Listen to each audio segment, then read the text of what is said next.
How did Parkinson's disease change Michael J. Fox's life? Was he able to continue his acting career while suffering from Parkinson's? How is Parkinson's disease similar to and different from other neurological diseases?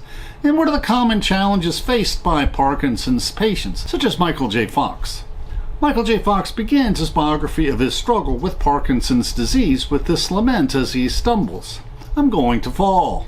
It's a flash fall, vertical to horizontal in a blink. I twist my head to save my face from colliding with the kitchen tile. What the hell just happened? I rise up on my right elbow, expecting to shift my weight to the left and push up onto my feet. Surprise, I can't feel my left arm."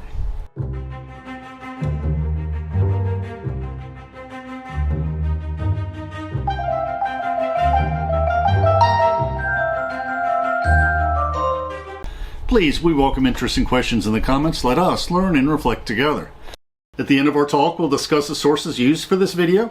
Please feel free to follow along in the PowerPoint script we uploaded to SlideShare, which includes illustrations. Our sister blog includes footnotes, and both include our Amazon book links. By the time he wrote his memoir in 2020, No Time Like the Future, with the subtitle An Optimist Considers Mortality, Michael J. Fox had lived with Parkinson's disease for about 30 years. Subsequently, his condition has deteriorated.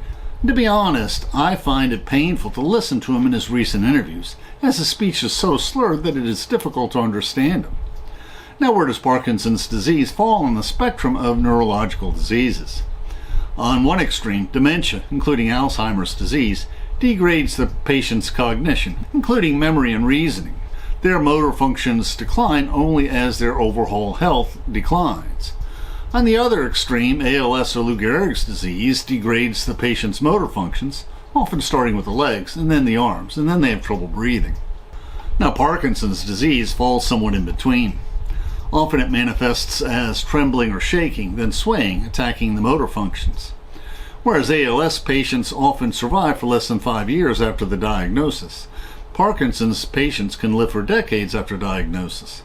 There are also many more treatment options for Parkinson's patients than for either dementia or ALS patients, which apparently slows the progression of the disease. Some patients suffering from Parkinson's and a particular type of dementia develop Lewy bodies, which are abnormal protein deposits that build up in the brain nerve cells. The affected Parkinson's patients first suffer from motor function decline, but some time or some years later they may also suffer from cognitive decline. In contrast, patients suffering from Lewy body dementia first suffered cognitive decline and then later suffer from motor function decline. This is how Michael J. Fox describes the disease. Parkinson's, for obvious reasons, is primarily thought of as a movement disorder, resting tremor, slowness, or bradykinesia, which is the slowing down of voluntary actions like finger tapping. For us long-timers, walking and balance are a bitch.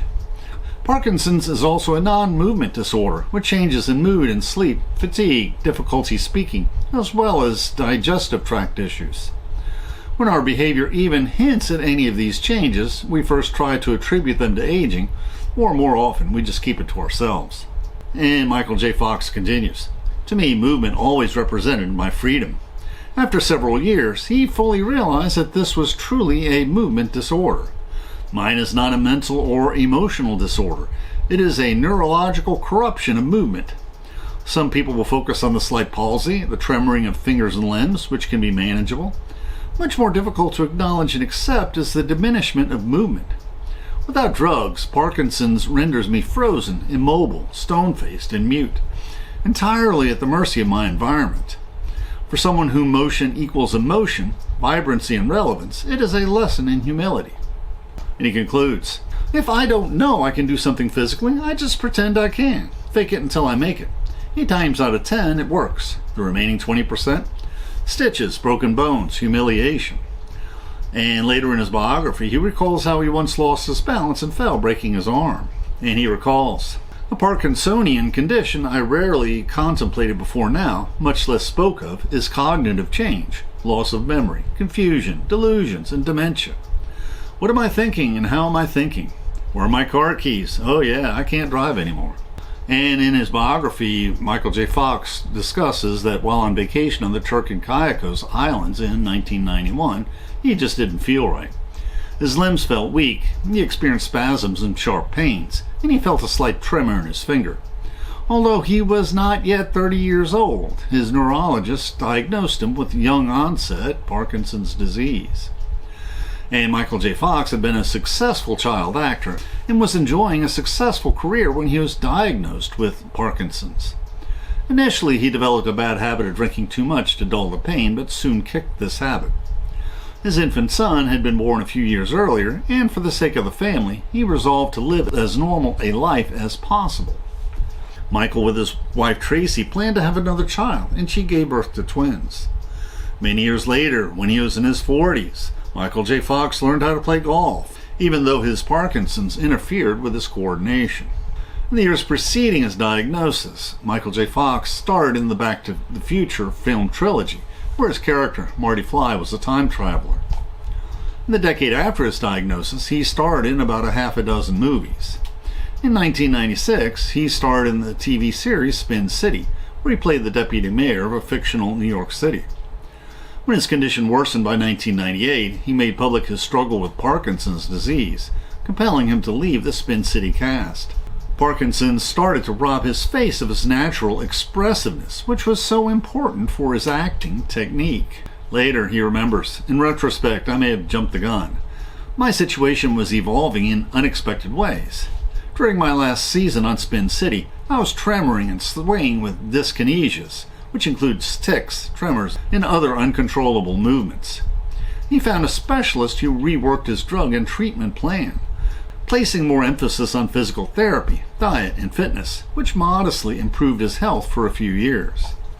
Since these new treatments helped delay the deterioration of his symptoms, Michael Fox accepted many supporting roles, and he played a disabled person in some of these roles. But in 2020, he cut back on his acting as his speech and pronunciation deteriorated. In the year 2000, he founded the Michael J. Fox Foundation, which provides grants to scientists searching for a cure for Parkinson's. In 2006, it was the largest private funder of research for the disease, and by 2022, it contributed more to this research than did the federal government. And what were his symptoms and struggles with Parkinson's? Michael J. Fox's doctors discovered a tumor in his spinal cord. They assured him that this tumor was unrelated to his Parkinson's, but how could they know for sure? His wife asked the doctor whether he thought that an operation to remove his tumor would be successful. And Dr. Theodore states, "Success means that there will be no further progression. The goal is not to fix anything that has already been damaged. That will be impossible. Serious balance issues will persist, and there is no cure for your cramping." Now, when my mother developed Lou Gehrig's disease, she asked if she would improve if a cure were found. The doctor's answer was similar. More likely, any cure would only stop the progression of the disease. And if you suspect you may have neurological symptoms, do have them checked out, even if they are minor. For example, I'm getting older and had some problems with headaches, though it was unclear whether they were worse than those I suffered all my life. After discussing with my doctor the fact that aneurysms and strokes can strike with little warning, my doctor decided it would be wise to have my head examined, and the results confirmed that I had little to worry about. For many neurological diseases, there are other conditions, such as brain tumors, that can have similar symptoms. And sometimes when these are resolved, not only is the progressive deterioration halted, but there can be substantial improvement in your health. Plus, there are treatments that can alleviate the symptoms of Parkinson's disease, greatly improving your quality of life. Exercise is critical for Parkinson's patients. Michael J. Fox is fortunate in that he worked out with a physical therapist for an hour every day when he was still somewhat mobile. Fox recounts his routine. First, core work, crunches, sit-ups, bicycle kicks, the dreaded ab chair. We always started with the fun stuff. Then toe touches, followed by a treadmill, rowing machine, and a selection of stretching exercises. And everything was a challenge with Parkinson's. Due to his age and disability, Michael Fox needed to go to the bathroom twice most nights. He notes, "At home, I'm familiar with the terrain from bed to bathroom, and slowly and somewhat shakily make my way safely to and fro each time. I lean on walls, do what my occupational therapist calls furniture surfing, reaching out and touching furniture in my path, not so much for support, but to find my way." And he rues that after 30 years of suffering from Parkinson's, my mobility and balance have definitely worsened. I struggle with consistency, establishing and maintaining a steady rhythm in my gait, and standing for any length of time is a wobbly proposition. In a recent 2023 interview with Gene Pauley of CNN, Michael J. Fox revealed that he has suffered from several broken bones from several falls caused by Parkinson's. He observes, falling is a big killer with Parkinson's. Falling, aspirating food, and pneumonia. All these subtle ways that it gets you. You don't die from Parkinson's. You die with Parkinson's. Recently, one of our Rotary speakers was David Sanderson, a board member for the Parkinson's Foundation, whose brother and in-law have recently been diagnosed with the disease.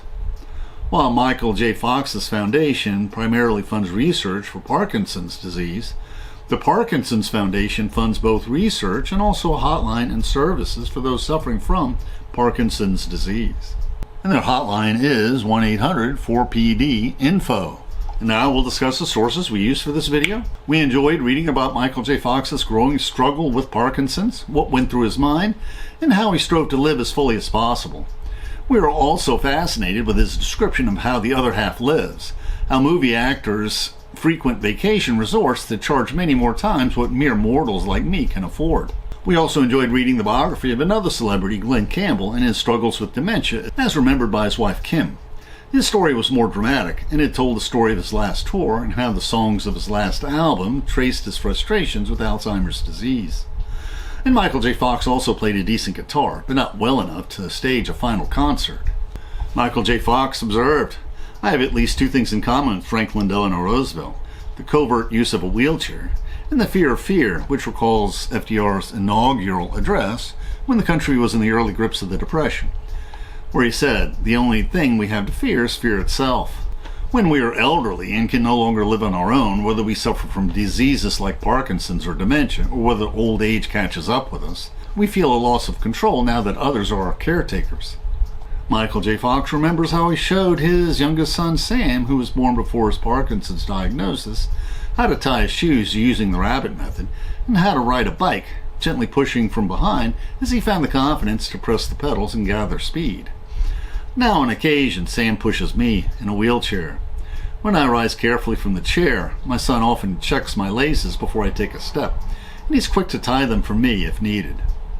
The YouTube description includes a link to our PowerPoint script that we uploaded to SlideShare and also our blog. Please support this channel by sharing this video with your friends and by clicking on the like and subscribe buttons and by clicking on the Amazon links to purchase any of the books we discussed, which will earn us a very small affiliate commission.